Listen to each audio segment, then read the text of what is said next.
going on, people? How's it going tonight? I was just hanging out with family and friends. We were sitting at dinner, and it gave me some ideas about coming to talk to you tonight because I realized, even amongst our families, we find dysfunction, you know. And tonight wasn't particularly a dysfunctional night. People got along and everything, but I realized, the different personalities is always a constant effort to be made to foster good social interaction when you're with your families. And that could be during the holidays or any given time where someone may get too drunk or someone may be offended by something.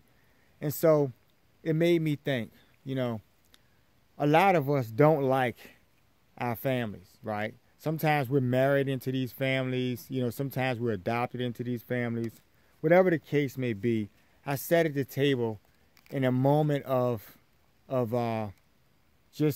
reflection, and I wrote down and jotted down some quick notes about, a few good reasons why people hate their family. And I'm not an expert at doing this, but I just wrote this list down. And I'll just go through this list because I think it'll be interesting, for what I come up with. Maybe some of you out there have similar situations, and you may want to reflect on those. But, this is what I did, and I found it very interesting. Number one, right? Meaningless conversation. Typically, during the holiday, there will always be a family member who will be willing to engage you to the death for hours in meaningless conversation. And when I say meaningless conversation, what do I mean? I'm talking about, I caught a fish this big. You should have seen me back in the day. I was doing this, I was doing that. I had a big old afro. All of those things that, that you put you to sleep at the table. Right? Then each subject that's discussed bounces off into other subjects which are even more trivial, until at the end of the night we're all speaking mindless tones to each other. We don't even know what we're saying. We're not even coherent at this point. We're just talking. Meaningless conversations, one of the things that I typically hate about my family. Let's see, number two, uncouthness. Now, I talk to you people about uncouthness on my day-to-day travels when I'm doing professional things or I'm just living my life out and about. And a lot of people I encounter just in my, social spaces or in life are very uncouth. Okay? But sometimes your family members will possess these same characteristics. And so when they're uncouth and they're in your family, they'll do things like, you may see that uncle you haven't seen for several years, who's now grandfather because your cousin had a child or something or whatever. And he's sitting here at the table trying to compare your child to his child, or your child can run faster or his child can run faster or whatever. And you're all sitting around engaging in this type of trivial foolishness, right? Meanwhile, what is that teaching the children? The children are trying to figure out, how they get along. They don't want to be competing with each other. You're not giving them much to go on. Have them go out in life and compete. Not compete with the people that are going to be in their support networks. So uncouthness is one of those things that I really hate about family members. Let's see. Number three, duplicity. There are a lot of duplicitous people in the world at large. But you will find a great deal of them in your families. And duplicitous people in your families are the type of people that you just have to put that fake smile. You know that fake smile when you put all your front teeth all like this? You know that fake smile. Hey, how you doing? Talking through your teeth, right? And they feel the same way about you. Or you may have a cousin or an aunt or someone, that you don't really care for. And y'all see each other once a year at Christmas.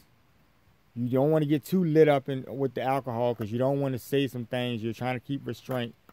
You know those people. When they see, oh, we so glad we saw you. We made you this. We made you a pie. you know, those types of people, and they don't really mean that. You know, in reality, you know, they just don't really care for you. I don't want to say that they want to knife you in your back. These are your family members. In some cases, that does happen, but we'll just say for the purpose of this discussion, they just are very two-faced. You know, they're very disingenuous, and they never say what they really mean, right? All right. Number 4, nosiness. They're very nosy. Okay. I can't stress this enough about how important it is to be mindful of another person's situation and to not probe unless they give you authorization. But what we find every year, right, of sitting around the table at a gathering or cookout or something, we find the questions. So if you're a woman, you may get the question, when you guys getting married? Or when are y'all gonna have some kids? Are you dating now? You know, where are you working at now? You know, there's a lot of questions that you can have an answer to, but they shouldn't probe as much as they do. And we all wonder why, but these are the same people that go out in the world, and they're your coworkers. Your coworkers have family members, and they do this to their own family. So I'm just trying to show you folks the behavior that family members do that's very annoying, and it's probably one of the reasons, or one of the main reasons why you dread going to gatherings and cookouts and stuff, because you really hate your family members. Okay? All right, number 5, and I'll make this the last one, because I've seen this a little too much. In my life growing up, I've seen it at other people's homes when I was invited somewhere or something. So, you know, boundaries, crossing boundaries. Your family members will be notorious for crossing boundaries.